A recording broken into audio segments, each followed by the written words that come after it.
نحمده ونستعينه ونستغفره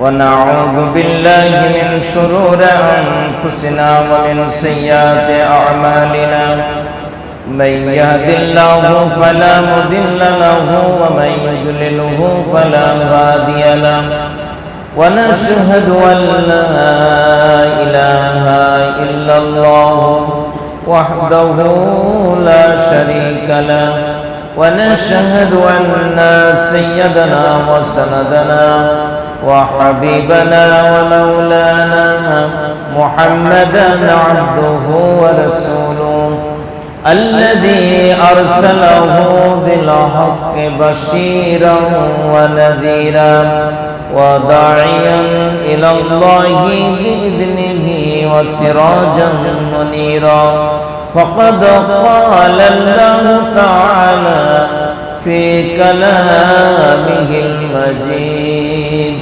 أعوذ بالله من الشيطان الرجيم بسم الله الرحمن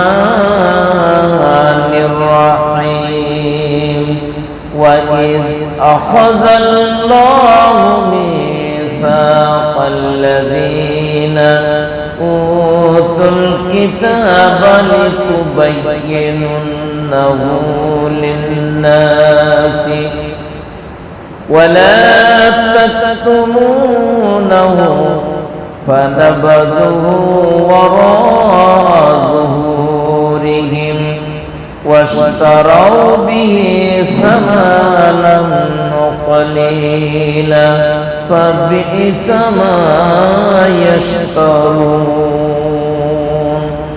وقال تعالى إن الله وملائكته يصلون على النبي يا أيها الذين آمنوا صلوا عليه وسلموا تسليما اللهم صل على محمد اللهم صل على محمد وعلى آل محمد كما صليت على إبراهيم وعلى آل إبراهيم إنك حميد مجيد اللهم بارك على محمد وعلى آل محمد كما باركت على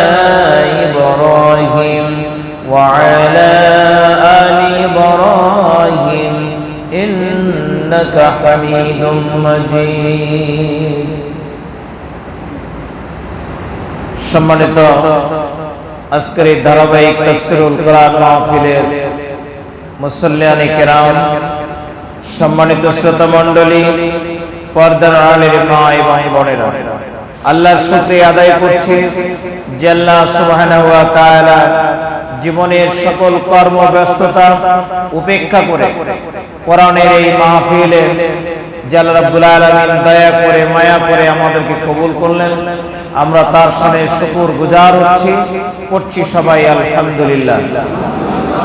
লাখো কোটি দরুদ এবং তাসলিমাত প্রিয় নবী, প্রিয় রাসূল, প্রিয় নেতা জনাব মুহাম্মদুর রাসূলুল্লাহ সাল্লাল্লাহু আলাইহি ওয়াসাল্লামের উপর। সম্মানিত মুসল্লিয়ানে কেরাম, আজকের জায়ের থেকে আলোচনার সূচনা হচ্ছে। এর আগে আপনারা কিছু ওয়াজ নসিহত ঈমানদার লোকদের জন্য, সাধারণ জনগোষ্ঠীর জন্য মৃত্যু সম্পর্কে তাদেরকে ভয় দেখানো হয়েছে। তাদেরকে আল্লাহ রাব্বুল আলামিন জান্নাত এবং জান্নাত জাহান্নাম বিষয়ে কিছু আলোচনা শুনিয়েছেন। আজকে যে জায়গা থেকে আলোচনা হচ্ছে মূলত ইহুদি খ্রিস্টানদের আহলে কিতাবদের জন্য একটা নসিহতনামা এখানে উল্লেখ করা হয়েছে। তাদের কিছু উপদেশ প্রদান করা হচ্ছিল। আহলে কিতাবেরা, ইহুদি খ্রিস্টানেরা, আমরা বরাবর শুনে আসছি এরা পৃথিবীর সবচেয়ে অবাধ্য আর দুর্ধর্ষ একটা জাতি। এরা নিজেরা সব সময়ের জন্য বেশি বেশি বুঝেছে, বোঝার চেষ্টা করেছে। নবীদের উপরে এরা অনেক সময় না, বিভিন্ন সময় টর্চারিং করেছে, অসংখ্য নবীকে তারা হত্যাও করেছে। বলুন নাউজুবিল্লাহ। এই খ্রিস্টানদের কাছ থেকে বারবার ওয়াদা প্রতিশ্রুতি নবীগণ নিয়েছেন। যেমন মুসা আলাইহিস সালাম, তিনি যখন নবুয়ত প্রাপ্ত হলেন, যে সময় ওই জামানার ইহুদিরা বনি ইসরাইল যারা ছিল, এই বনি ইসরাইল গোষ্ঠীর লোকেরা দাসত্ব জীবন যাপন করত।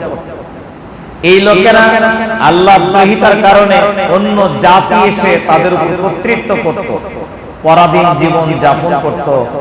এই বনি ইসরাইলেরা হযরত মুসা আলাইহিস সালামকে আল্লাহ রাব্বুল আলামিন তাদেরকে উদ্ধার করার জন্য পাঠালেন। মুসা আলাইহিস সালাম যখন আসলেন, তখন ওই সমাজের যারা, ওই সমাজের, ওই দেশের, ওই রাষ্ট্রের যিনি প্রধান ছিলেন, সে তো ফেরাউন।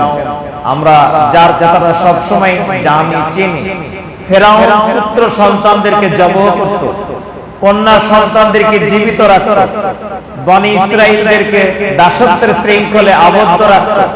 বছরের পর বছর, হাজার হাজার, লক্ষ লক্ষ এই বংশীয় লোকদেরকে এরকম নানান ভাবে নির্যাতন করেছে। এদেরকে উদ্ধার করার জন্য আল্লাহ রাব্বুল আলামিন মুসা আলাইহিস সালামকে পাঠালেন। হযরত মুসা আলাইহিস সালাম তাওরাত নিয়ে আসলেন। যখন তাওরাত নিয়ে আসলেন, মুসা আলাইহিস সালাম বাইবেলের বিভিন্ন বর্ণনা অনুযায়ী দেখা যায় মুসা আলাইহিস সালাম বক্তৃতা করছিলেন, তাদের কাছ থেকে নানান ভাবে ওয়াদা প্রতিশ্রুতি নিচ্ছিলেন। যেমন আমরা বক্তৃতা করতে গিয়ে প্রতিশ্রুতি নিই যে আজ থেকে আর নামাজ কাজা করব না। আমরা নানান সময় হাত উঁচু করে প্রতিশ্রুতি নিই যে আল্লাহর জমিনে আল্লাহর দ্বীন কায়েম করার জন্য চেষ্টা চালাবো। এরকম কমিটমেন্ট আমরা গ্রহণ করি। নবীরাও তাদের বক্তৃতায় নানান রকম কমিটমেন্ট নিতেন। মুসা আলাইহিস সালাম তার জাতির কাছ থেকে প্রতিশ্রুতি নিচ্ছিলেন। তিনি বক্তৃতায় বলেছিলেন, হে আমার কওম, আমি যে বক্তৃতা করছি তোমাদের হৃদয়ে সেটা খোদাই করে রাখবে। আমার বক্তৃতাটা তোমরা নিজেরা লালন করবে। শয়নে স্বপ্নে, বসে থাকা, শুয়ে থাকা, উঠা বসা, সর্বাবস্থায় তোমরা আমার এই বক্তব্যটাকে, আমার এই কথাটাকে চর্চা করবে। মুসা আলাইহিস সালাম বক্তৃতায় আরো বলেছিলেন, হে আমার জাতির লোকেরা, আমার এই বক্তৃতা আমি যা বলছি তোমরা নিজেরা মেনে চলবে, তোমাদের পরবর্তী লোকদেরকে শিক্ষা দিবে। এমন কি ওই যে ফিলিস্তিনে যখন তোমরা ঢুকছো, ফিলিস্তিনের দ্বার প্রান্তে বিশাল একটা উঁচু পাহাড়, ওই পাহাড়ের চূড়ায় উঠে ওই পাহাড়ের বড় বড় পাথরের উপর এই তাওরাতের কথাগুলো খোদাই করে লিখে রাখবে। শুধু তাই নয়, তোমরা যে ঘরে বসবাস করো এই ঘরের দরজায় এই কথাগুলো লিখে রাখবে। তার মানে কি, সবাই আমার এই কথাগুলো আলোচনা করবে, পর্যালোচনা করবে, অনুশীলন করবে, মেনে চলবে। হযরত মুসা আলাইহিস সালাম তাদের হাতে একটা তাওরাতের খণ্ড দিয়েছিলেন, কাউকে কাউকে, কোন গোত্রকে। এই বনি ইসরাইল 12টি গোত্রে বিভক্ত, একটা দুইটা না, 12টি গোত্রে বিভক্ত। মুসা আলাইহিস সালাম কাউকে কাউকে এই তাওরাতের খণ্ড দিয়ে বলেছিলেন, হে আমার কওম, তোমরা এই তাওরাত নিজেরা পড়বে এবং তোমার কওমদেরকে প্রতি বছরে একবার সমস্ত জনগোষ্ঠীকে ডেকে নিয়ে একটা একটা করে শব্দ উচ্চারণ করে অর্থ বুঝিয়ে দিয়ে তাদেরকে এই তাওরাতের কথাগুলো শিক্ষা দিবে। হযরত মুসা আলাইহিস সালামের এই বক্তৃতার পর তাদের কাছ থেকে তিনি কমিটমেন্ট নিয়েছিলেন, ওয়াদা প্রতিশ্রুতি নিয়েছিলেন যে হ্যাঁ, আমরা আল্লাহর কথাগুলো নিজে মানব, অন্য মানুষগুলোকে মানাবো, অন্য মানুষগুলোকে শিক্ষা দিব। কিন্তু অবস্থাটা এমন হলো, ইহুদি, খ্রিস্টান, পণ্ডিত যারা, পৌরোহিত যারা, পৌরোহিত বলতে আমরা যাদেরকে বুঝি আমাদের মুসলমানদের মধ্যে আলেম ওলামা, এদেরকে পৌরোহিত বলা হয় না, পৌরোহিত হচ্ছে একচ্ছত্র ধর্মের সমস্ত কিছু নিয়ন্ত্রক। যেমন ইহুদি ধর্ম, ওদের পৌরোহিত যা বলবে তাই। খ্রিস্টানেরা ওদের পাদ্রী যা বলবে তাই, ওটাই আইন, এর ব্যতিক্রম কোনো কিছু চলবে না। কিন্তু ইসলাম ধর্মে এই নিয়ম নেই।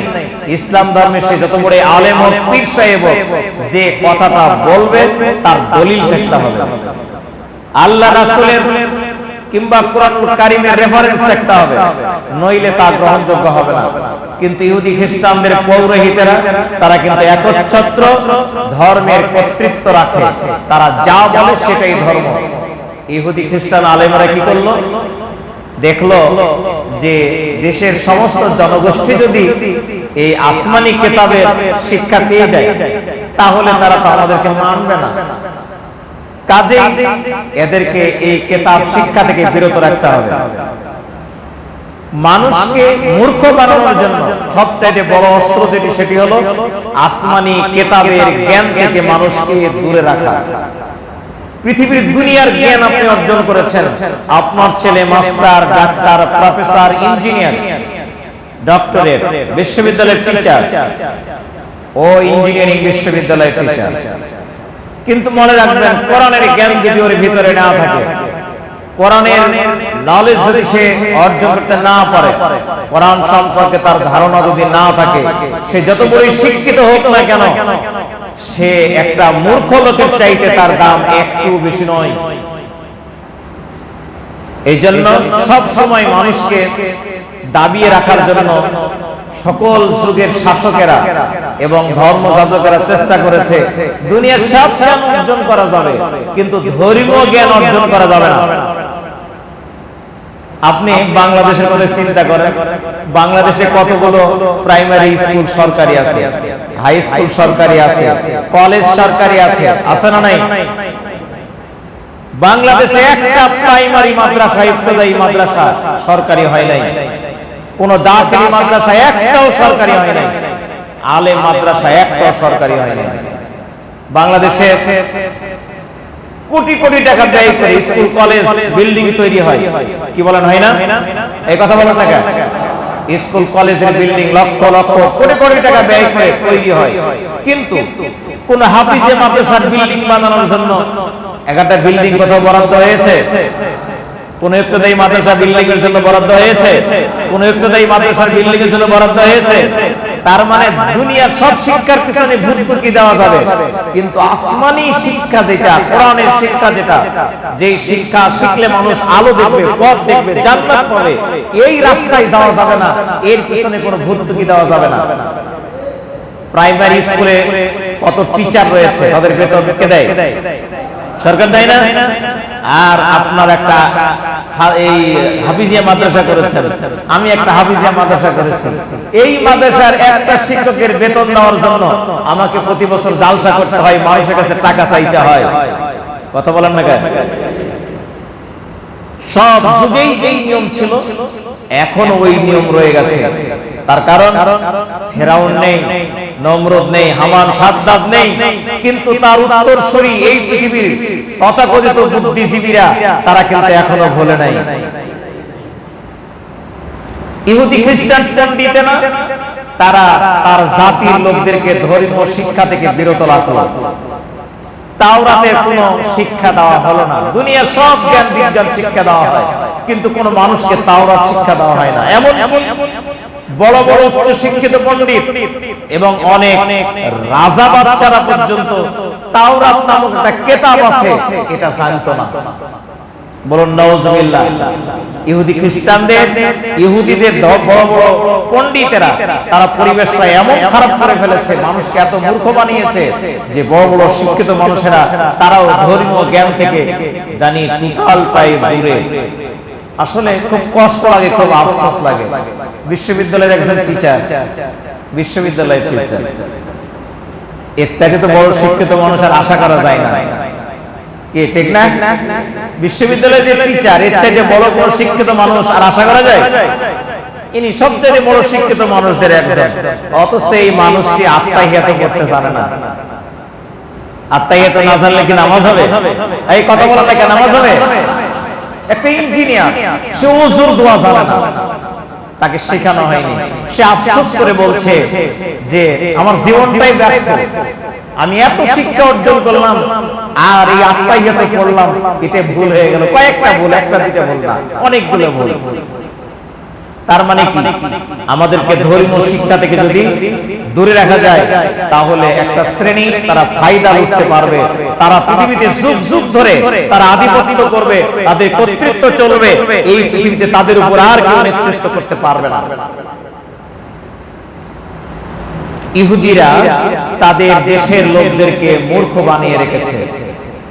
শেষ নবী মুহাম্মদুর রাসূলুল্লাহ সাল্লাল্লাহু আলাইহি সাল্লাম যখন আগমন করলেন, আল্লাহর নবীর সবচেয়ে ভয়ানক বিরোধিতা করেছে ইহুদিরা। কারা? কথা বলেন কারা? আল্লাহর নবীকে এক এক করে 3 বার হত্যা করার চেষ্টা করেছে, ডাইরেক্ট আল্লাহর নবীকে হত্যার চেষ্টা করেছে ইহুদিরা 3 বার, কিন্তু পারে নাই। প্রত্যেকবারে আল্লাহ সুবহানাহু ওয়া তাআলা বিশ্বনবীকে উদ্ধার করেছেন, রক্ষা করেছেন। আর যেই জাতি ষড়যন্ত্র করেছিল তাদেরকে বহিষ্কার করেছে। মদিনা ইহুদি মুক্ত হয়েছে, খ্রিস্টান মুক্ত হয়েছে। কয়েক বছরের ব্যবধানে মদিনা ইহুদি, খ্রিস্টান, মুশরিক মুক্ত হয়েছে। মক্কা বিজয়ের মাধ্যমে আরব বিশ্ব মুশরিক, বিধর্মী, ইহুদি, খ্রিস্টান মুক্ত হয়েছে। আল্লাহ রাব্বুল আলামিন ওই ওয়াজগুলো শোনাচ্ছেন। أخذ الله ميثاق الذين أوتوا الكتاب, যখন ওয়াদা হয়েছিল ওই লোকগুলোর কাছ থেকে যাদেরকে কিতাব দিয়েছিলাম, মানে ইহুদি, খ্রিস্টান, তাওরাত দান করেছিলাম, ইনজিল দান করেছিলাম, এই লোকদের কাছে ওয়াদা নেওয়া হয়েছিল। কি ওয়াদা? লিতুবাইয়িনাহু লিন-নাস, তারা আল্লাহর কথাগুলো মানুষের কাছে বর্ণনা করবে। যে মুসা আলাইহিস সালাম ওয়াজ করলেন যে আমি যা বলছি হৃদয়ে মাঝে কথাগুলো খোদাই করে রাখবে, এই কথাগুলো ঘরের সকেটে লিখে রাখবে, এই কথাগুলো ওয়ালে লিখে রাখবে, এই কথাগুলো পাথরের উপর লিখে রাখবে, এই কথাগুলো জনগণকে ডেকে নিয়ে একটা একটা করে শিক্ষা দিবে। বছরে কমপক্ষে একবার জনসমাবেশ করে তোমরা মানুষের কাছে আল্লাহর কথাগুলো প্রকাশ করবে। তাদের কাছে ওয়াদা নেওয়া হয়েছিল লিতুবাইয়িনাহু লিন-নাস, মানুষের কাছে আল্লাহর কথাগুলো বলে দিবে। ওয়ালা তাকতুমুনাহু, কোনো কথা গোপন করবে না, কোনো কথা লুকায় রাখবে না। আল্লাহ রাব্বুল আলামিনের সব কথাগুলো মানুষকে জানাবে। ফানাবাযাহু ওয়ারাআ যুহুরিহিম, তারা এই ওয়াদা করলো বটে, কিন্তু মুসা আলাইহিস সালাম যখন নেই তখন তারা তাদের ওয়াদাগুলো পিছনে নিক্ষেপ করলো। ওয়াশতারাউ বিসামানান কলিলা, তারা আল্লাহ রাব্বুল আলামিনের কথাগুলোকে স্বল্প মূল্যে বিক্রি করে দিল। স্বল্প মূল্যে বিক্রি করা মানে শাসক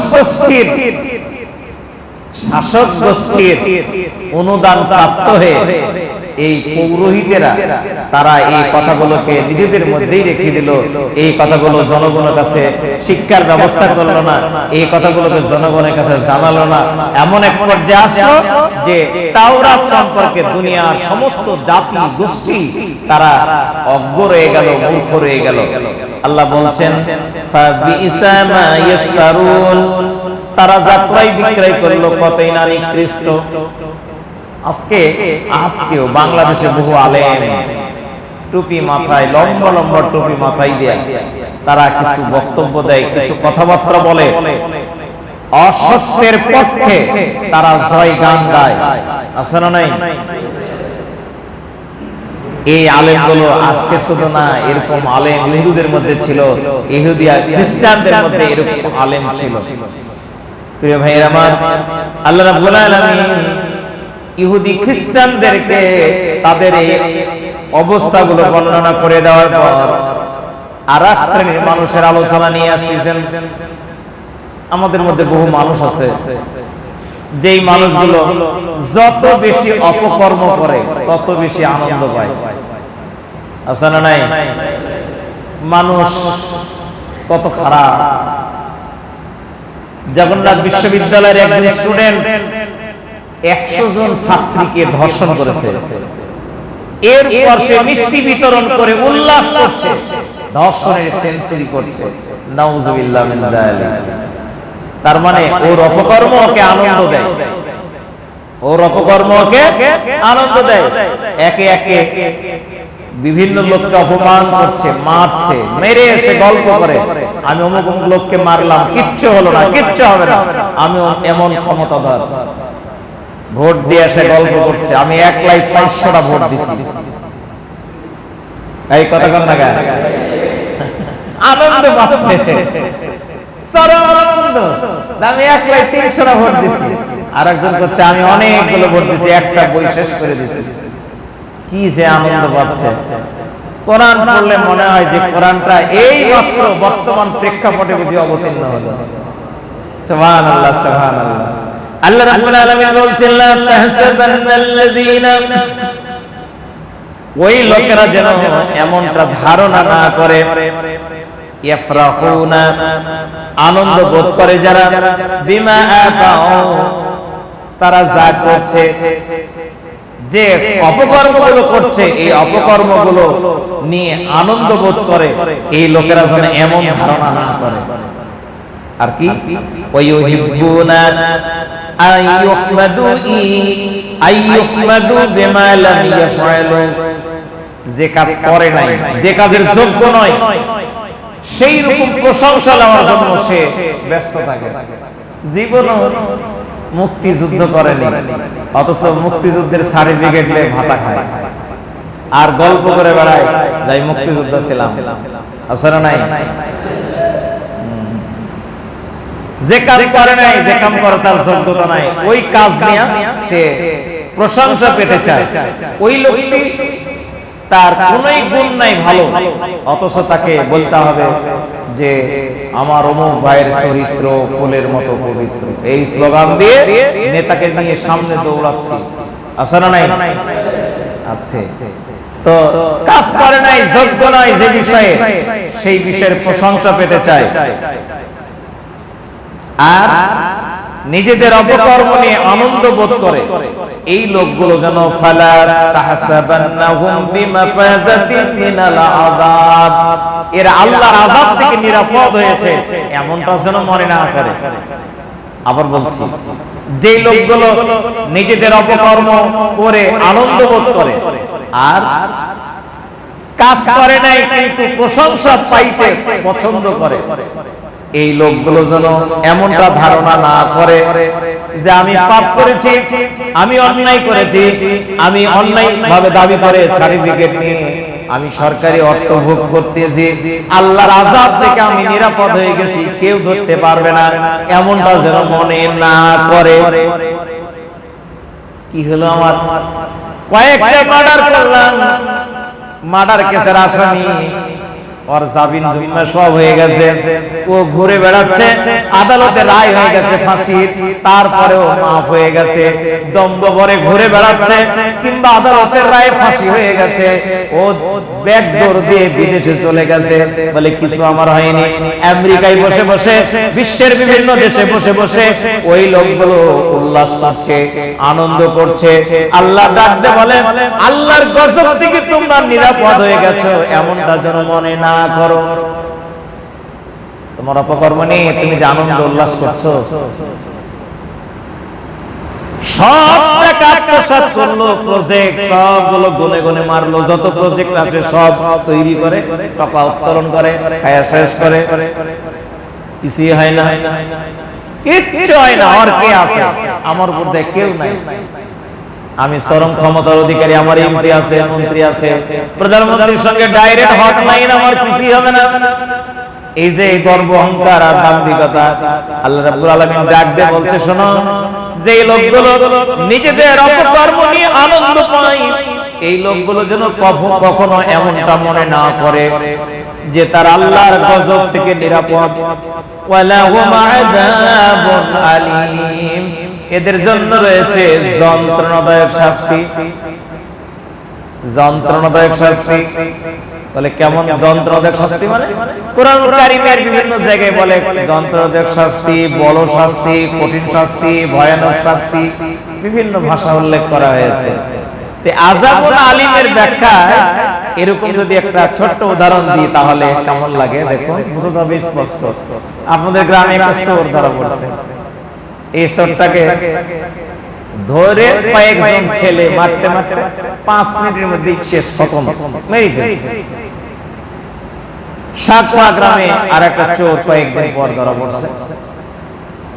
ওরা ধরার পর প্রাথমিকভাবে পিটন দিল, মেরে ফেলল না, কারণ মেরে ফেললে সমস্যা, পুলিশের নানান ঝামেলা, বাক্সের লোক চোর মেরে ওরা পালায় আছে, ওরা কোনো উপায় নেই, বাড়িতে থাকা যাচ্ছে না, অথবা ওরা মারবো না, কি করব? কিছু একটু পিটন পটন দিয়ে সকালবেলা মেয়রকে ডাকে।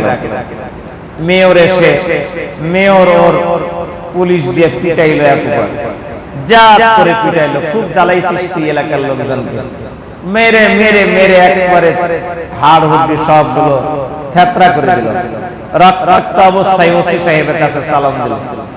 ওসি সাহেব খুব বিরক্ত এই চোরের প্রতি, ও দিল চরম থাপ্পড়, মারাত্মকভাবে মারধর করার পর এবার বিচার হচ্ছে আদালতে। আদালতে বিচারে কোরআনুল কারীমের আইন রয়েছে, এরকম দুর্ধর্ষ ডাকাত যারা, তাদের শাস্তি হলো ডান হাত বাম পা প্রথমে কাটতে হবে, তারপরে বাম হাত বাম পা উল্টো ভাবে কেটে দিতে হবে। একটা একটা করে হাত পা কেটে এই চোরটাকে মেরে দেওয়া হবে। বলেন তো, এই যে বাকশৈলী যে চোরটা ধরা পড়লো মারা গেল, এর শাস্তি, আর সাকোয়ায় যে চোরটা ধরা পড়লো ওকে যে হবে মারা হলো, ওর শাস্তি, দুই শাস্তি কি এক? বিস্তর পার্থক্য। একে 2-4 বাড়ি দিয়ে মেরে শেষ, আর ওকে শাস্তি কাকে বলে, এই শাস্তির স্বাদটাও ভালো করে বুঝতে পারলো। আল্লাহ রাব্বুল আলামিনের কাছে এমন লোকদের জন্য যে শাস্তি, এই শাস্তিটা এইরকম হবে, স্বাদ তাকে বলে, কত প্রকার কি কি, এই শাস্তিগুলো উপলব্ধি করতে পারবে, এই শাস্তিকে বলা হয় আযাবুন আলীম। প্রিয় ভাইরা আমার, কেমন ভাবে এমনটা শাস্তি হবে? আমি না প্রধানমন্ত্রী, আমি না প্রেসিডেন্টের সঙ্গে সম্পর্ক, এই দেশে আমার উপর আর কারো কোনো ক্ষমতা নেই।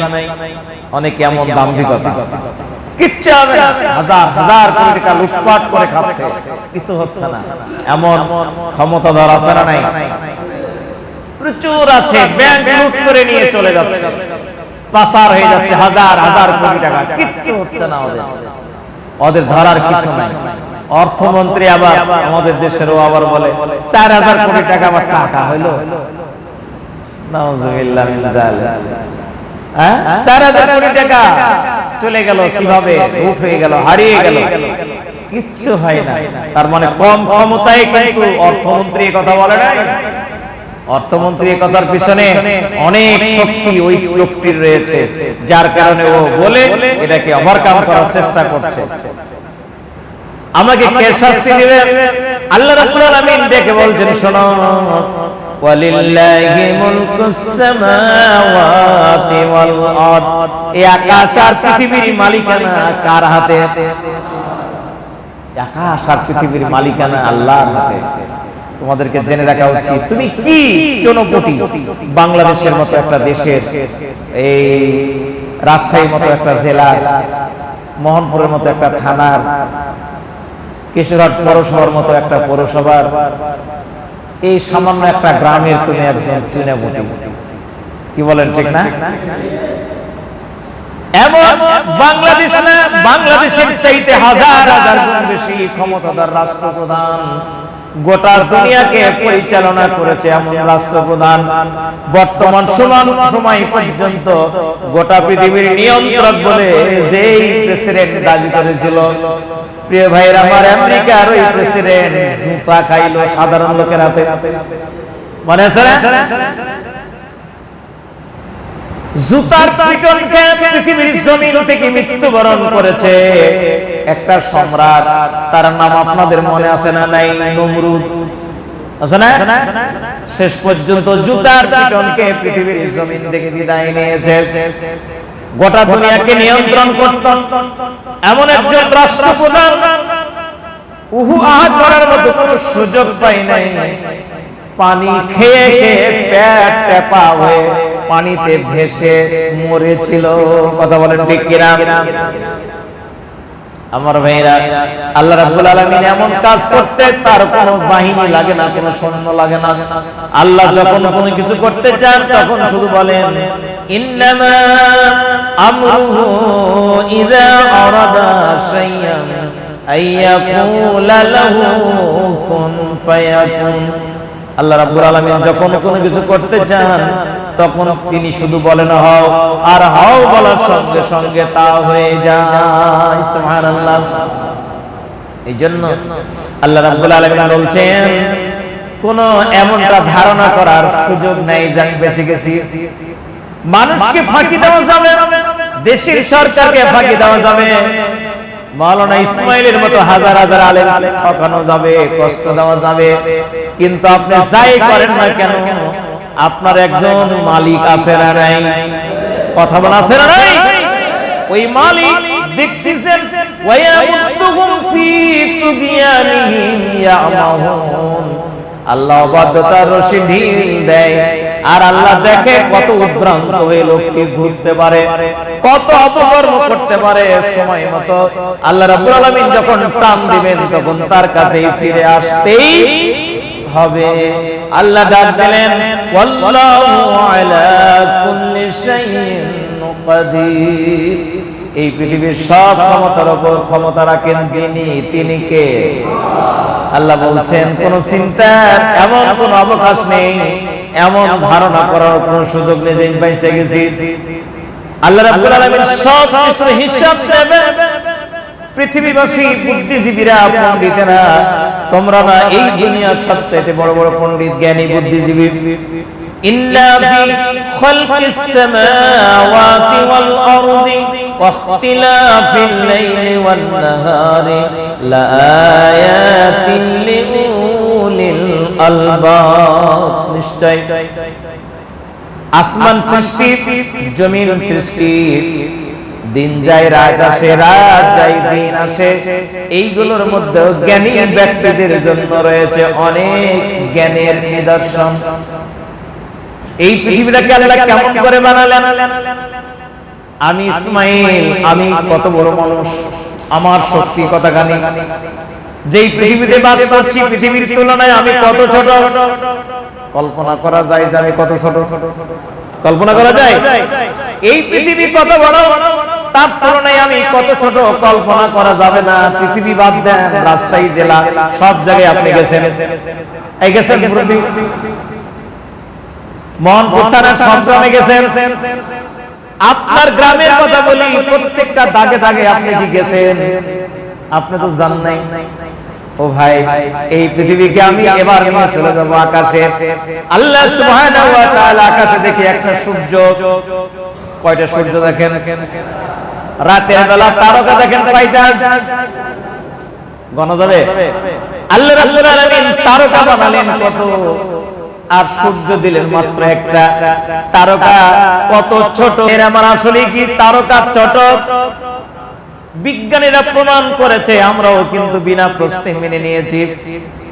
এই পৃথিবীর সবচেয়ে নিকটের তারকা যেটা, সবচেয়ে ছোট তারকা যেটা, এমন তারকার মধ্যে আকাশে যে সূর্য রয়েছে, এমন সূর্যের মতো 200 কোটি সূর্য একটা তারকার মধ্যে রয়েছে।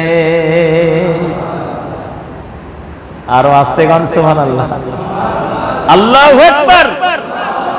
প্রিয় ভাইরা আমার, পৃথিবীটা কোন জায়গায়? সূর্যটা তাহলে বলেন তো, সূর্য পৃথিবীর চাইতে কত গুণ বড়? 13 লক্ষ গুণ বড়। ওই সূর্য কোন জায়গায় আছে? কতখানি জায়গা নিয়ে আছে, তার অবস্থান কোন জায়গায়? প্রিয় ভাইয়ের আমার, সূর্য অত বড়, কিন্তু একটা তারকার মাঝে এমন 200 কোটি সূর্য যদি থাকে, বলেন তো এই তারকাটা কোন জায়গায় অবস্থান করছে? আল্লাহু আকবার। আল্লাহ রাব্বুল আলামিন ডাক দেয় পৃথিবীর বুদ্ধিজীবীরা, তোমরা যদি একটু চিন্তা করো, আমি আল্লাহ আমার সৃষ্টিকে নিয়ে আমার সৃষ্ট জগৎকে নিয়ে, আসমান জমিনকে নিয়ে যদি একটু চিন্তা করো, ওই মানুষ কোনোদিন নাস্তিক হতে পারে না। জ্ঞানী যারা, বুদ্ধিজীবী যারা, সামান্যতম চেতনাবোধ যাদের রয়েছে, এই মানুষগুলোর মস্তক আল্লাহু আকবার বলে জমিনে সেজদায় পড়ে যেতে বাধ্য। প্রিয় ভাইরা আমার, আমরা যে জমিনে বসে আছি, ইয়া আইয়ুহান নাসু উবুদু রাব্বাকুমুল্লাযী খালাকাকুম ওয়াল্লাযীনা মিন ক্বাবলিকুম লাআল্লাকুম তাত্তাকুন আল্লাযী জা'আলা লাকুমুল আরদা ফিরাশান ওয়াস সামাআ বিনাআ।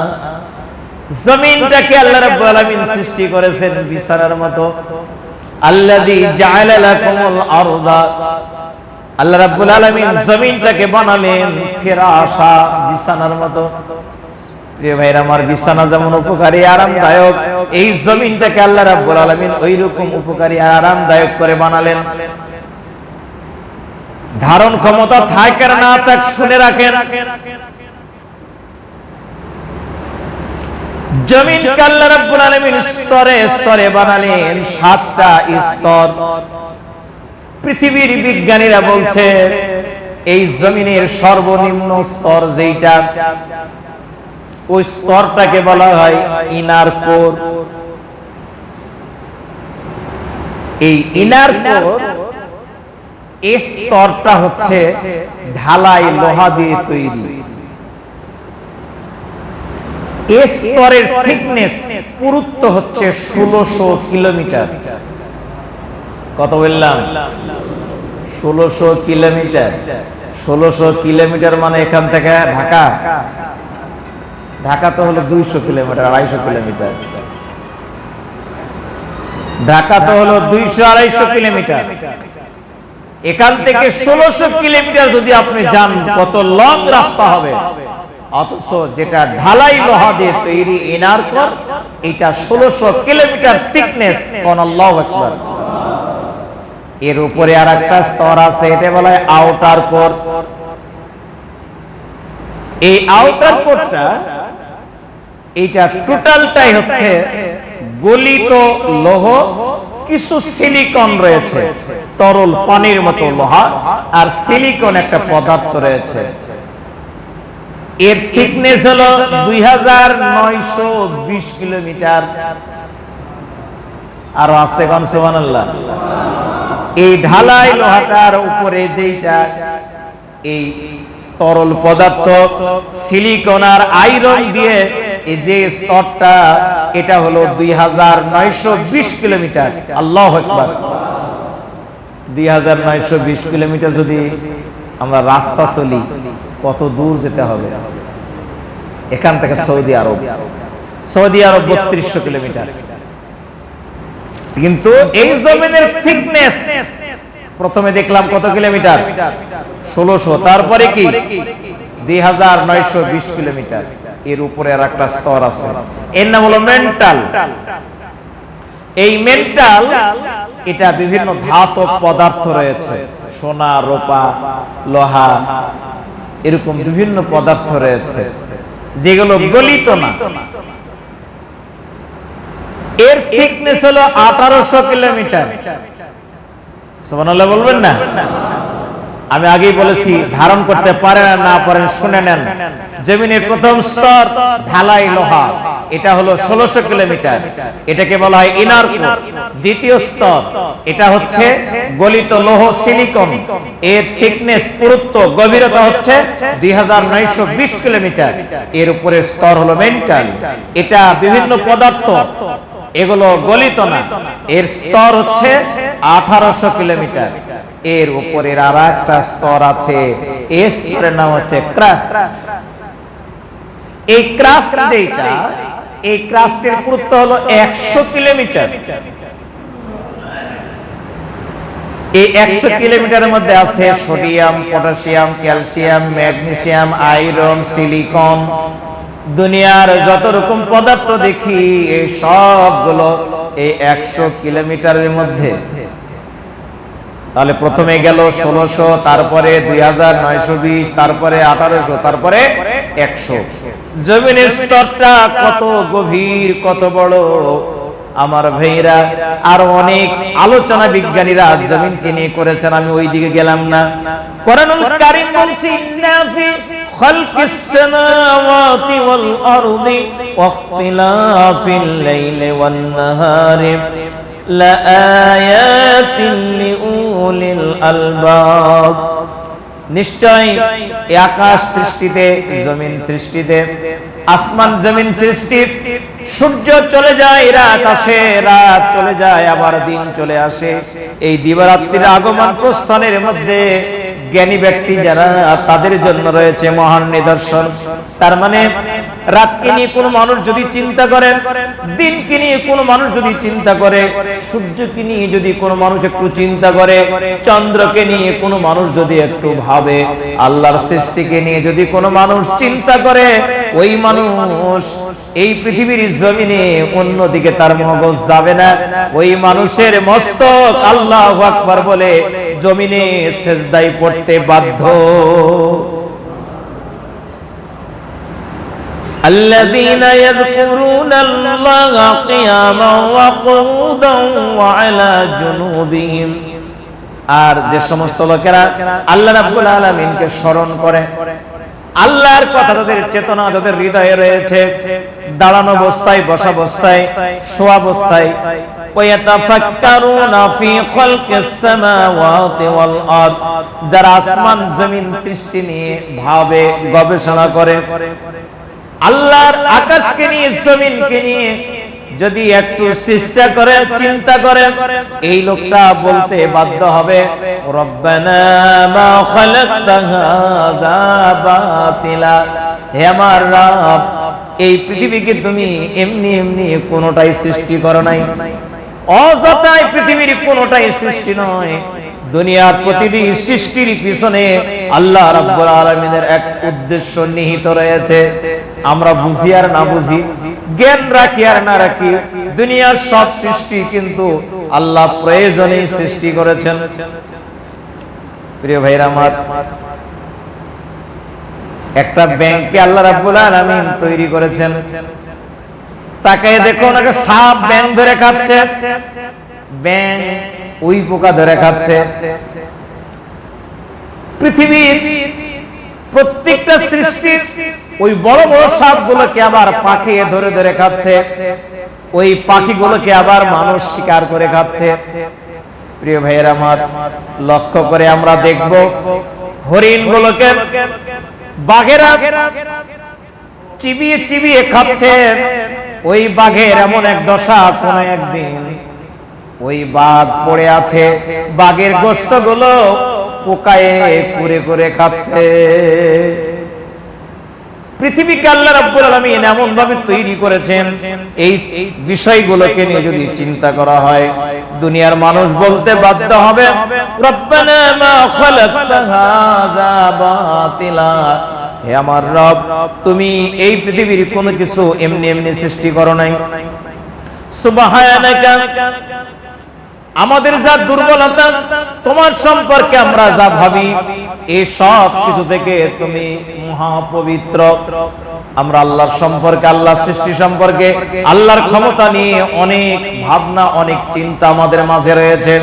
আল্লাহ রাব্বুল আলামিন ডেকে ডেকে বল, দুনিয়ার যেই মানুষগুলো আল্লাহর সৃষ্টি নিয়ে ভাববে, এই মানুষগুলো বলতে বাধ্য হবে আমাদের যত বাজে কথা, বাজে কমেন্ট, সবকিছু থেকে আল্লাহ রাব্বুল আলামিন পবিত্র। বলতে বাধ্য হবে ফাকিনা আযাবান নার, হে আমার মালিক, যা অপরাধ করেছি, অপরাধের জন্য তোমাকে জাহান্নামে যেতে হবে, এই জাহান্নাম থেকে তুমি আমাকে বাঁচাও। আমি নামাজ পড়ি নাই, আমি মিথ্যা কথা বলেছি, জমির দলিল জাল করেছি, আমি ভাইকে ফাঁকি দিয়েছি, আমি অন্যের অধিকার নষ্ট করেছি, অন্যের সম্মান আমি বিসর্জন দিয়েছি, জনগণের সম্পদ আত্মসাৎ করেছি, মিথ্যা সাক্ষী দিয়েছি, এই যে অপকর্মগুলো করেছি, কিছু হবে না এমনটা মনে করে, কিন্তু এখন যা দেখছি আমার জন্য জাহান্নাম অপরিহার্য, আকাশ জমিনের স্রষ্টা তুমি, আমাকে ধরবেই, আমাকে হিসাব দিতেই হবে। সুতরাং সুবহানাকা ফাকিনা আযাবান নার, হে আমার মাবুদ তুমি আমাকে জাহান্নাম থেকে বাঁচাও। রব্বানা ইন্নাকা মান তুদখিলিন নার ফাকাদ আখযাইতাহু, হে আমার রব যাদেরকে তুমি জাহান্নামে নিক্ষেপ করেছো বা করবে এদেরকে তুমি চরমভাবে লাঞ্ছিত করেছো, চরমভাবে অপমানিত করেছো। যারা জাহান্নামে যাবে এর চাইতে ভয়ানক অপমান আর কিছু নেই। তবে এটা তোমার কোনো অন্যায় কাজ না, জাহান্নাম দেবে দিয়েছো দিচ্ছ এটাই সঠিক, কারণ পৃথিবীর জমিনে যে লোক অপকর্ম করবে তাকে শাস্তি ভোগ করতেই হবে। ওয়ামালিস জালিমিনা মিন আনসার, যারা জালেম এদের জন্য কোনো সাহায্যকারী থাকবে না, জালেমদের জন্য কোনো সাহায্যকারী নেই, এটাই ঠিক। রব্বানা ইন্নানা সামি'না মুনাদিয়ান ইউনাদি, হে আমার রব একজন আহ্বানকারীর আহ্বান শুনেছিলাম, যে আহ্বানকারী লিল ঈমানে আন আমিনু বিরাব্বিকুম, যে আহ্বানকারী ডেকেছে যে তোমরা ঈমান আনো তোমাদের রবের উপর। হে আমার মালিক তোমার প্রতি ঈমান আনার জন্য আমাকে আহ্বান করেছে, আমাকে ডেকেছে, এই কথাগুলো আমরা শুনেছি, শোনার পর বুঝে নিয়েছি। ফাআমান্না, সুতরাং এতদিন ধরে যা করেছি সব ছেড়ে দিয়ে তোমার প্রতি এখন ঈমান এনেছি। কোন সুবহানাল্লাহ। রব্বানা ফাগফির লানা, হে আমার রব আমাকে maaf করে দাও, যুনুবানা আমার গুনাহগুলো, ওয়া কাফির আন্না সাইয়্যাতিনা, আর আমার জীবনে যা ত্রুটি বিচ্যুতি রয়েছে সবকে তুমি maaf করে দাও। ওয়া তাওয়াফানা মাআল আবরার, আমার মৃত্যু দাও যারা নেককার তাদের সঙ্গে, আমাকে অন্তর্ভুক্ত করে দাও নেককার লোকদের মধ্যে। রব্বানা, হে আমার রব, ওয়া আতিনা মা ওয়া'আদতানা আলা রাসূলিকা, তোমার রাসূলদের মাধ্যমে তুমি যে ওয়াদা দিয়েছো, ওয়ালা তুখজিনা ইয়াউমাল কিয়ামা, তোমার রাসূলদের মাধ্যমে যে ওয়াদা এসেছে সেইটা তুমি ওয়াদাটা আমাকে পূরণ করো, আর কিয়ামতের দিন তুমি আমাকে অপমানিত করো না। ওয়ালা তুখজিনা ইয়াউমাল কিয়ামা, কিয়ামতের দিনে তুমি আমাকে অপমান করো না। ইন্নাকা লা তুখলিফুল মিআদ, নিশ্চয় তুমি ওয়াদা ভঙ্গ করো না। কিয়ামতের দিনে যেই মানুষ জাহান্নামে যাবে এই মানুষের অপমান সবচেয়ে বড় অপমান। হযরত ইব্রাহিম আলাইহিস সালাতু ওয়াস সালাম, হযরত ইব্রাহিম আলাইহিস সালাতু ওয়াস সালাম কিয়ামতের ময়দানে দাঁড়ায়া দাঁড়ায়া দেখছেন তার সামনে তার বাবা, বাবার নাম কি জানা আছে? আযর। নমরুদের ছিল ধর্মমন্ত্রী, আযর কাঁপছে, থরথর করে কাঁপছে। ইব্রাহিম আলাইহিস সালাতু ওয়াস সালাম বাপকে ডেকে বলেন, বাবা আপনি কাঁপছেন কেন, ভয় পেয়েছেন কেন? আযর বলবে যে বেটা আমি পৃথিবীতে তোমার কথা শুনি নাই, তুমি যা বলেছিলে সব ঠিক, আজকে দেখতেছি আমাকে জাহান্নামে যেতে হবে, জবাব দেওয়ার কোনো উপায় নেই, এই জন্য আমি ভয় পেয়েছি, আমি কিভাবে এই জায়গা থেকে মুক্তি পাবো, তুমি কি আমাকে সুপারিশ করে বাঁচাতে পারো না? ইব্রাহিম আলাইহিস সালাতু ওয়াস সালাম আল্লাহর কাছে দোয়া করবেন, রব্বুল আলামিন কিয়ামতের ময়দানে আমার বাবাকে জাহান্নামে নিক্ষেপ করা হবে, লক্ষ লক্ষ নবী রাসূল যেখানে রয়েছেন, কোটি কোটি জনগোষ্ঠী যেই জায়গায় রয়েছেন, আমি একজন নবী আর আমার বাবাকে জাহান্নামে নিক্ষেপ করা হবে, এর চাইতে কোন অপমানকর হতে পারে? এমপির সামনে যদি পুলিশ এমপির ছোট ভাইকে কিংবা এমপির ছেলেকে গ্রেফতার করে, এমপির মান সম্মান থাকলো? এমপির চাইতে একজন নবীর মান সম্মান কম না বেশি? গোটা বিশ্বের সমস্ত মানুষের জন্য মডেল সাইয়েদানা ইব্রাহিম। আল্লাহ রাব্বুল আলামিন ইব্রাহিমের ব্যাপারে বলেছিলেন, মিল্লাতা আবিকুম ইব্রাহিম, ও মুসলমানেরা তোমাদের জাতির পিতা হলো, মুসলিম জাতির পিতা হলেন কে? ইব্রাহিম, এই মুসলিম জাতির পিতা ইব্রাহিম, তার বাবাকে জাহান্নামে নিক্ষেপ করা হবে। উনি তাকায় তাকায় দেখবেন, এই অপমান উনি সইতে পারছেন না। আল্লাহকে ডেকে ডেকে বলছেন, রব্বুল আলামিন, আমার বাবাকে জাহান্নামে নিক্ষেপ করা হবে, এই অপমান কেমনে আমি সইব? আমার বাবাকে জাহান্নাম থেকে বাঁচানো হোক। আমার ভাইরা, ইব্রাহিম আলাইহিস সালাতু ওয়াস সালামের এই কথার জবাব আল্লাহ কি দিবেন তা কি বলবো? বলবো না? বিশ্ব নবীকে বলে দিয়েছেন, ইব্রাহিম আলাইহিস সালাতু ওয়াস সালাম যখন এই দোয়া করবেন, আল্লাহ রাব্বুল আলামিন কি উত্তর দিবেন তা বলেই দিয়েছেন। ইন তাস্তাগফির লাহুম আও লা তাস্তাগফির লাহুম, ইন তাস্তাগফির লাহুম ৭০ মাররা, সে ক্ষমা প্রার্থনা করুক আর না করুক, যদি ৭০ বারও ক্ষমা চায়, আল্লাহ রাব্বুল আলামিন তারে ক্ষমা করবেন না, বলে মাফ হবে না। কিন্তু ইব্রাহিমকে তা না বলে আল্লাহ বলছেন, ইব্রাহিম তোমার মাথা নিচু করো।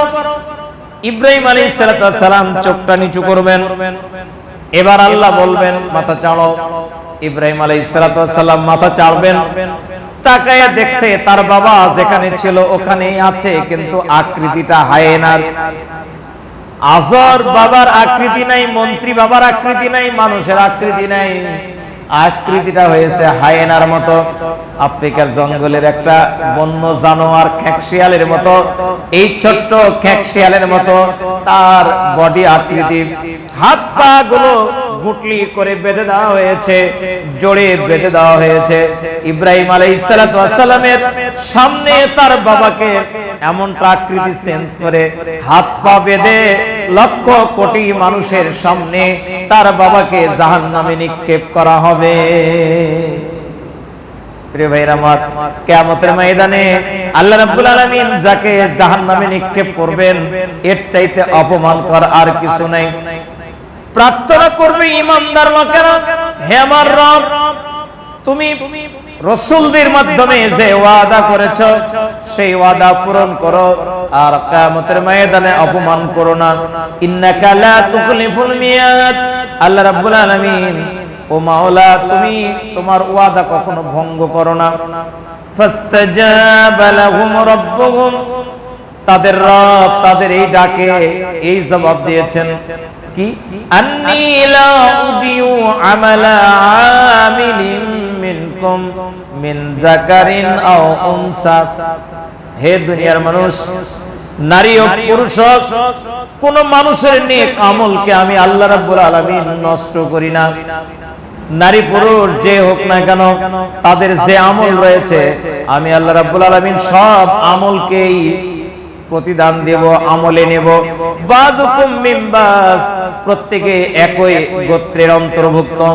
ফাল্লাযীনা হাজারু, বিশেষ করে যেই মানুষগুলো হিজরত করেছে, ওয়া উখরিজু মিন দিয়ারিহিম, যেই মানুষগুলোকে বাড়ি থেকে বের করে দেওয়া হয়েছে।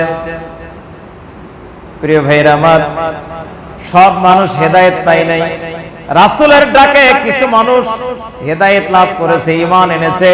ওরা যখন কেঁদে কেঁদে দোয়া করছিল, রব্বুল আলামিন আমাদেরকে কিয়ামতের ময়দানে যেন অপমান করা না হয়, আল্লাহ ডাক দিয়ে বললেন, শোনো, কোন মানুষের ভালো আমলকে, সে নারী পুরুষ যেই হোক, ধনী গরিব যাই হোক, কালো গোরো যাই হোক, শিক্ষিত মূর্খ যেটাই হোক না কেন, তার আমলকে আল্লাহ নষ্ট করবেন না।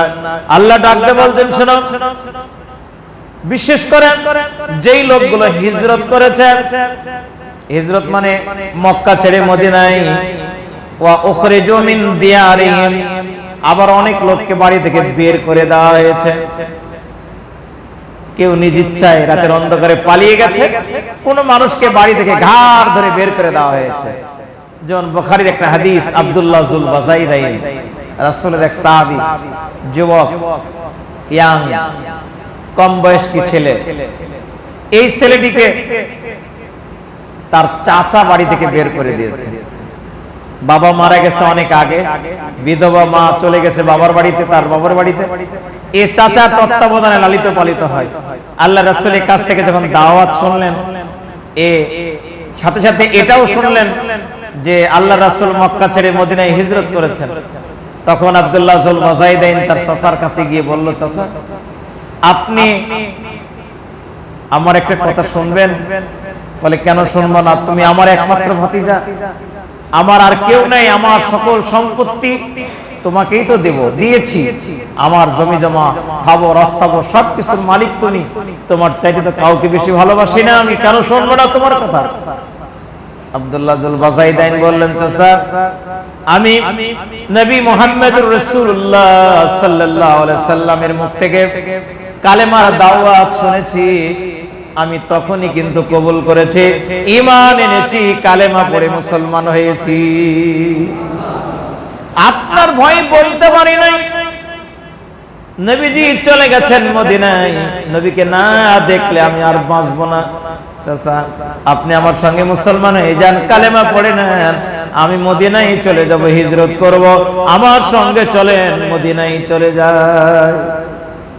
যেই না বলে সেই কথা, চরম খেপা, অগ্নি শর্মা হয়ে গেল, রাগে জানি চোখ মুখ ফেটে রক্ত বের হবে, তাকে চরম ভাবে অপমান করতে লাগলো, এমন কি ঘাড় ধাক্কা দিয়ে তাকে বাড়ি থেকে বের করে দিল। বলুন নাউজুবিল্লাহ। খালি বের করে দেয় নাই, মেরে মেরে রক্তাক্ত করেছে শরীরটা। বাড়ি থেকে বের করে দেওয়ার সময় গায়ের জামা কাপড় পর্যন্ত খুলে নিয়েছে। শুধু গায়ের জামা কাপড় নয়, পরনের কাপড়টাও খুলে রাতের অন্ধকারে ন্যাংটা করে বাড়ি থেকে বের করেছে আব্দুল্লাহ যুল বাযাইদাইনকে। আব্দুল্লাহ যুল বাযাইদাইন রাতের অন্ধকারে, শরীরে রক্ত ঝরছে, ক্ষত বিক্ষত রক্তাক্ত বডি নিয়ে ন্যাংটা যুবক মা সে নানার বাড়িতে চলে গেল। নানার বাড়িতে দরজায় গিয়া নক করে ডাক দেয়, মা। মা দরজা খুলেছে, দরজা খুলেই দেখে তার যুবক ছেলে আব্দুল্লাহ যুল বাযাইদাইন সে ন্যাংটা হয়ে দাঁড়ায়া আর গোটা বডি দিয়ে রক্ত ঝরছে। বলে, আব্দুল্লাহ তোমার শরীর দিয়ে রক্ত কেন? বলে, মা কথা বলো, জবাব দিব পরে, আমাকে এক টুকরা কাপড় দাও মা। আমি বেইজ্জত অবস্থায় ন্যাংটা করে আমার চাচা বাড়ি থেকে বের করেছে। বলে, কেন? চাচার না সব সম্পত্তি তোমার জন্য, চাচা তোমাকে ভালোবাসে, কিন্তু তোমাকে মেরে রক্তাক্ত করে সব কাপড় খুলে নিয়ে কেন বের করলো? বলে, মা তুমি যে কি বলবে আমি জানি না, আল্লাহর কসম লাগে যাই মনে করো শুনে নাও, আমি বিশ্ব নবী মুহাম্মদুর রাসূলুল্লাহ সাল্লাল্লাহু আলাইহি সাল্লামের প্রতি ঈমান এনেছি। এই কথা যেই না বলেছি চাচাকে, আমাকে মারতে মারতে রক্তাক্ত করে গায়ের সব জামা কাপড় খুলে বাড়ি থেকে বের করে দিল। মা একটা ছেঁড়া কম্বল দিল, ওই ছেঁড়া কম্বলটা গায়ে জড়াইয়া পেঁচায় নিয়া রক্ত ঝরা বডি নিয়া মুখমণ্ডল নিয়া আব্দুল্লাহ যুল বাযাইদাইন 3 দিন 3 রাত হেঁটে হেঁটে মক্কা ছেড়ে দিয়া মদিনায় চলে গেলেন। আমার ভাইরা, আল্লাহ ডাক দিয়ে বলছেন, শোনো, যারা হিজরত করেছে, ওয়া উখরিজু মিন দিয়ারিহিম, যাদেরকে বাড়ি থেকে বের করে দেওয়া হয়েছে, ওয়া উযু ফি সাবিলি, আমার পথে যারা কষ্ট পেয়েছে, আমার দ্বীনের কথা বলতে গিয়ে যারা কষ্ট পেয়েছে, আমার ভাইরা, কোরআনের সৈনিক যারা, কোরআনের পথিক যারা, এদেরকে নানান ভাবে কষ্ট দেওয়া হয়। পরিবারের লোকেরা কষ্ট দেয়, ছেলে মেয়ে কষ্ট দেয়, চাচা বাবা কষ্ট দেয়, সরকার কষ্ট দেয়, রাষ্ট্রের পক্ষ থেকে বেআইনি ভাবে নানান কষ্ট দেওয়া হয়, ঠিক কিনা? আল্লাহ বলছেন, শোনো, যাদেরকে কষ্ট দেওয়া হলো আমার পথে, ওয়া কাতালু, যারা আমার পথে কাজ করতে গিয়ে খালি কষ্টই না, বরং অস্ত্র হাতে নিতে হলো, যুদ্ধ করতে হলো, ওয়া কুতিলু, শুধু তাই না, তারা যুদ্ধ করতে গিয়ে মারাও পড়লো, শহীদ হয়ে গেল। আল্লাহ রাব্বুল আলামিন ডাক দিয়ে বলে, লাউ কাফিরান্না আনহুম সাইয়্যাতিহিম, অবশ্যই আমি ওই লোকগুলোর জীবনের যত গুনাহ আছে আমি আল্লাহ মাফ করে দেব।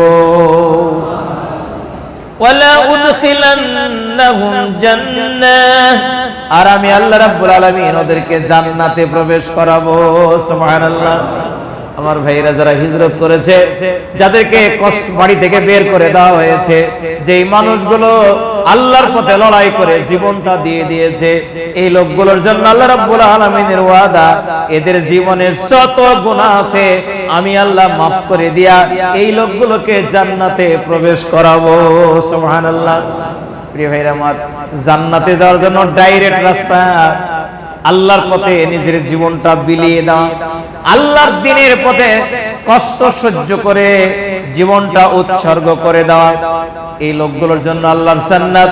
আল্লাহ ডেকে বলছেন এমন জান্নাত তাজরি মিন তাহতিহাল আনহার, যেই জান্নাতের নিম্ন দেশ দিয়ে ঝর্ণা দ্বারা প্রবাহিত থাকবে, সাওয়াবাম মিন ইনদিল্লাহ, আল্লাহ রাব্বুল আলামিনের কাছে এদের জন্য প্রতিদান, ওয়াল্লাহু ইনদাহু হুসনু সাওয়াব, আর সর্বোত্তম প্রতিদান আল্লাহর কাছেই। পৃথিবীর জমিনে আল্লাহর কথা বলতে গিয়া, আল্লাহর দ্বীন পালন করতে গিয়া যাদেরকে এমনটা কষ্ট দেওয়া হয়েছে, বাড়ি থেকে বের করে দেওয়া হয়েছে, হত্যা করা হয়েছে, জেলখানায় দেওয়া হয়েছে, মিথ্যা কেস দিয়ে আজীবন জেলে রাখা হয়েছে, নানানভাবে কষ্ট দেওয়া হয়েছে, এই কষ্ট সহ্য যারা করে নিজের জীবনটা আল্লাহর পথে ব্যয় করে দিয়েছে, এদের জন্য আল্লাহ রাব্বুল আলামিনের ওয়াদা। প্রিয় ভাইরা আমার, যারা টাইম হয়ে গেছে,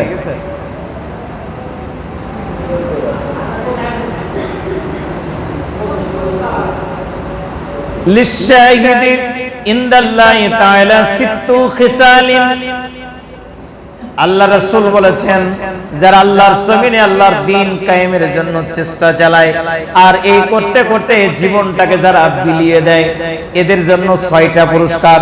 কয়টা? 1 নম্বর পুরস্কার, ইউগফারু লাহু ফি আউওয়ালিদ দুফা, বিশ্বনবী বলছেন এই লোকটা তার শরীর থেকে আঘাতপ্রাপ্ত হয়ে রক্ত গড়িয়ে পড়লো, রক্ত গড়ে পড়ার আগে ওর জীবনে যত গুনাহ আছে সমস্ত গুনাহগুলোকে আল্লাহ মাফ করে দেবে। শহীদদের জন্য 1 নম্বর পুরস্কার, ডাইরেক্ট পুরস্কার। এই কথার মধ্যে কোনো পার্থক্য নেই, কোনো ভুল নেই, যে এদের শরীর থেকে রক্ত গড়িয়ে পড়ার আগে এদের জীবনে যত গুনাহ আছে সব গুনাহগুলোকে আল্লাহ মাফ করে দিবেন। আল্লাহু আকবার। ওয়া ইউরা মাকাদাহু মিনাল জান্নাহ, শহীদকে যখন জান কবজ করা হয়, জান কবজ করার আগে আল্লাহ রাব্বুল আলামিন মৃত্যুর পর যে জান্নাতে জায়গা দেওয়া হবে, ওই জান্নাতটা শহীদকে দেখাইয়া দেন। সুবহানাল্লাহ। বলে ও শহীদ, তাকায় দেখো এই জান্নাতে তোমার জায়গা। আমার ভাইয়েরা, এই জন্য যারা শহীদ হয় এরা কখনো ভয় পায় না, এরা কখনো পিছনে যায় না। দেখতে পাচ্ছে সামনে গেলেই আমাকে ব্রাশ ফায়ার হবে, গুলি খেতে হবে, ফাঁসিতে ঝুলানো হবে, কিন্তু কখনোই তারা পিছনে যায় না। ওরা ফাঁসির মঞ্চে গিয়া হাসতে হাসতে রশিটা গলায় পরাইয়া দেবে। এই জন্য দিতে পারে যে আল্লাহ রাব্বুল আলামিন শহীদদেরকে মৃত্যুর পর যে জান্নাত দেবেন, ওই জান্নাত দেখান। জান বের করার আগে তারা জান্নাত দেখে নেয়। হযরতে আসিয়াকে মারা হচ্ছে। কে মারছে? ফেরাউন। ফেরাউন তার স্বামী ঈমান আনে নাই ফেরাউনের উপর, ঈমান এনেছে মুসার উপর। এই অপরাধে উত্তপ্ত বালির উপর চিৎ করে শুয়ে রেখে চাবুক দিয়ে পিটাচ্ছে আর লোহা গরম করে ওই লোহার প্যারাক স্ত্রীর যৌন অঙ্গে প্রবেশ করাচ্ছে। আসিয়া হাসতেছে, এমন ভয়ানক যন্ত্রণা কষ্ট, কিন্তু আসিয়া হাসতেছে। ফেরাউন বলছে কি আশ্চর্য, পাগল হয়ে গেছে নাকি? পাগল না হলে তো এমনটা হয় না। পাগল যখন তখন হাসে। আসিয়া কেন এমনটাকে হাসে? আসিয়াকে বলা হয় তুমি কি পাগল? আসিয়া বলছে না, আমি পাগল হই নাই, তুমি পাগল। এই পৃথিবীর জমিনে আল্লাহ রাব্বুল আলামিন আমাকে যা দেখায়, ও ফেরাউন তা তো তুমি দেখো না। বলে কি দেখো তুমি? বলে তাড়াতাড়ি, যত তাড়াতাড়ি তুমি আমাকে মারবা, আল্লাহ রাব্বুল আলামিন আমাকে যে জান্নাত দেবেন, ওই জান্নাতটা এই মুহূর্তে আমার চোখের সামনে রেখেছেন। ওই জান্নাতের দিকে তাকায়া ওই জান্নাতের নিয়ামত দেখে ওই জান্নাতের রূপরেখা দেখে, ওই জান্নাতের সৌন্দর্য দেখে তোমার যে লোহার প্যারাক পুড়ায়া যৌনাঙ্গে দাও আর চিবুক দিয়ে পিটাও, এমন যন্ত্রণা পিঁপড়ার কামড়ের চাইতে মোটেও বেশি নয়।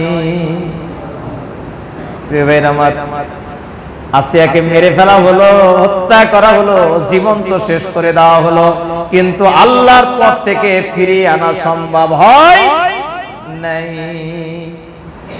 শহীদদেরকে আল্লাহ জান্নাত দেখান মৃত্যুর আগে। 3 নম্বর, ওয়া ইউমানু মিন ফাযইল আকবার। কবরে যত রকম সমস্যা রয়েছে সব সমস্যা থেকে আল্লাহ শহীদদেরকে হেফাজত করেন। কবরে কোনো সমস্যা নাই, কোনো প্রশ্ন নাই, জিজ্ঞাসা নাই, যা কিছু রয়েছে জবাব দিয়ে দিবেন কে? শহীদদের জন্য ফ্যাসিলিটি। হযরত উসমান রাদিয়াল্লাহু তাআলা আনহু জান্নাতের সুসংবাদ প্রাপ্ত ব্যক্তি, উনি কবরের পাশে দিয়ে যাইতেন আর হু হু করে কাঁদতেন। হযরত উসমান বলছেন, আমি বিশ্ব নবীর কাছ থেকে শুনেছি, মা রাইতু মানজারান কাত্তুন ইল্লা ওয়াল কবরু আফজাউ মিনহু।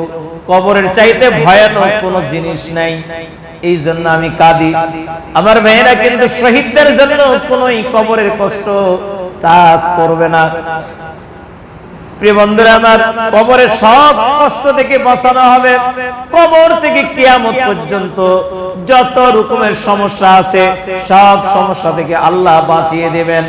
এরপরে ওয়ায়ুজাউরাসাহু তাজাল ওয়াকার লিয়াকুতাহু খায়রুম মিনাদ দুনিয়া ওয়া মা ফিহা। আল্লাহ রাসূল বলছেন, কিয়ামতের ময়দানে শহীদ যখন দাঁড়াবে তখন শহীদের মাথায় একটা টুপি দিয়ে দেওয়া হবে, যেই টুপি আকাশ আর জমিন যত সম্পদ সব সম্পদ বিক্রি করলো। প্রিয় ভাইরা আমার, কয় টাকার জন্য আপনি ধোঁকাবাজি করেন? কয় বছর বাঁচবেন এই জন্য আপনি টেন্ডারবাজি করেন? জীবনে কতদিন বাঁচবেন এই জন্য আপনি এই পৃথিবীর সম্পদ লুটপাট করেন? আল্লাহর পথে যারা জীবন দিল এমন ব্যক্তিকে আল্লাহ বলছেন কিয়ামতের ময়দানে এমন টুপি দেওয়া হবে, যেই টুপি এই পৃথিবীর সমস্ত সম্পদ বিক্রি করলো কিনা সম্ভব নয়। সুবহানাল্লাহ। শহীদদের জন্য সর্বশেষ স্পেশাল পুরস্কার, ওয়ায়ুজাওয়াজু সিনতাইন সাবিনা জাওজাতাম মিনাল হুরিল ইন। আল্লাহ রাসূল বলছেন 6 নম্বর পুরস্কার হলো শহীদকে আল্লাহ রাব্বুল আলামিন 73টা স্ত্রী দান করবেন। সুবহানাল্লাহ। জান্নাতি স্ত্রী হবে 73টা। কয়টা? শহীদদের জন্য 73টা স্ত্রী আল্লাহ দান করবেন। এরপরে আরেকটা স্পেশাল অতিরিক্ত পুরস্কার, শহীদ জান্নাত পেল, স্ত্রী পেল, সব পেল, কিন্তু কেন জানি শহীদের শান্তি লাগে না, ভালো লাগে না। শহীদ কি জানি পেতে চাই? দুনিয়ার কোন মানুষ না বুঝলো, যিনি বুঝেন তিনি কে? আল্লাহ রাব্বুল আলামিন বুঝে নিয়েছেন। শহীদের বাবা জাহান্নামে, ছেলে জাহান্নামে, স্ত্রী জাহান্নামে, এমনটা হতে পারে না? শহীদ তো জান্নাতে গেল একটা পুরস্কার হিসাবে, কিন্তু তার স্ত্রী দুনিয়ায় ছিল, অনেক পাপ করেছে, জাহান্নামে চলে গেছে। তার ছেলে জাহান্নামে চলে গেছে, বাবা জাহান্নামে চলে গেছে, অনেক বন্ধুরা জাহান্নামে চলে গেছে, কষ্ট পাচ্ছে। আল্লাহ বলবেন, শহীদ ওয়ায়ুশাফাউ সাবিনা মিন আকরাবা। আল্লাহু আকবার। তোমার বন্ধুদের মধ্য থেকে, তোমার স্ত্রী, ছেলে মেয়ে, পরিবার, এদের মধ্য থেকে, আত্মীয় স্বজনের মধ্য থেকে দেখো তো কারা কারা জাহান্নামে গেছে। এমন 70 জন জাহান্নামীকে তুমি জাহান্নাম থেকে সুপারিশ করে জান্নাতে নিয়ে যাও। আল্লাহু আকবার। প্রিয় ভাইরা আমার, আল্লাহ রাব্বুল আলামিন ডাক দিয়ে বলছেন, ও পৃথিবীর মানুষ, ও পৃথিবীর মানুষ, যারা আমার পথে কষ্ট সহ্য করেছে, যারা শহীদ হয়েছে, এদের জীবনে সব গুনাহ আমি আল্লাহ মাফ করে দিব। ওয়ালা উদখিলান্নাহুম জান্নাতিন তাজরি মিন তাহতিহাল আনহার। আর আমি তাদেরকে এমন জান্নাতে প্রবেশ করাবো যেই জান্নাতের নিম্ন দেশ দিয়ে ঝর্ণা দ্বারা প্রবাহিত। সাওয়াবাম মিন ইনদিল্লাহ। এদের পুরস্কার আল্লাহর কাছে। আজকে যাদেরকে কষ্ট দেওয়া হয় এর প্রতিদান আছে কার কাছে? আল্লাহু ইনদাহু হুসনুস সাওয়াব, আর সর্বোত্তম প্রতিদান তো আল্লাহর কাছে, ঠিক কিনা? সর্বোত্তম প্রতিদান কার কাছে? আল্লাহর কাছে। আল্লাহ রাব্বুল আলামিন যে প্রতিদান দিবেন, যেই পুরস্কার দিবেন, ওই পুরস্কার পাওয়া এই পৃথিবীর মানুষের জন্য সবচাইতে বড় সার্থকতা। প্রিয় ভাইরা আমার, আল্লাহ সুবহানাহু ওয়া তাআলার পথে, তার দ্বীনের পথে আল্লাহ আমাদেরকে কবুল করুক, বলো না আমিন। আমরা তার দ্বীনকে বুঝে সে অনুযায়ী যেন আমল করতে পারি, আল্লাহ কবুল করুক, বলো না আমিন। সুবহানাকাল্লাহুম্মা ওয়া বিহামদিকা আশহাদু আল্লা ইলাহা ইল্লা আনতা আস্তাগফিরুকা ওয়া আতুবু ইলাইক। আসসালামু আলাইকুম ওয়া রাহমাতুল্লাহ।